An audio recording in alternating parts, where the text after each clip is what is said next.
Malabo raw mapagbigyan ng hiling ni Vice President Sara Duterte na sagutin ng Senado ang gasto sa pagkain ng kanyang defense team ayon kay Senate President Win Gatchalian. Sabi ng isa pang senador, posible ring labag ito sa procurement law. May report si Ian Cruz. Hindi ko pa nasasagot dahil fina-finalize pa namin lahat itong arrangements. Anong laman ng letter, sir? Anong laman ng yet?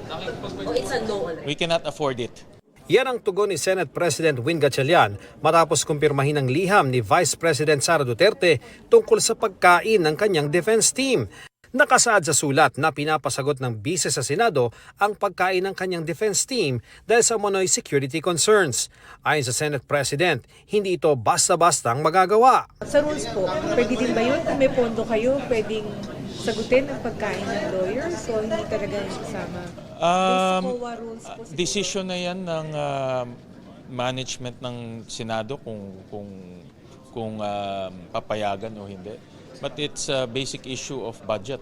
No? Dahil nga hindi kaya ng budget dahil meron tayong ibang gastusin. At we have to prioritize, of course, yung budget hearings at committee hearings. No? So in short, wala kaming pondo para magbigay ng pagkain sa prosecution and defense. Ang chairman ng Committee on Accounts na si Senador Ping Lacson tutol sa request dahil sa posibleng paglabag sa government procurement law. May sarili daw caterer ang Senado na dumaan sa regular bidding. Ang hiling na gamitin at bayaran ng Senado ang caterer ng OVP ay masasabi raw na questionable at irregular. Natanong ukol dito si Attorney Michael West Dipoa ng Depensa. I can confirm na wala namang pinapayagan yata na ganun as far as I know, but I cannot dwell on the details kasi that is an OVP letter and the defense team has no participation in that letter. So baka best directed to the Office of the Vice President.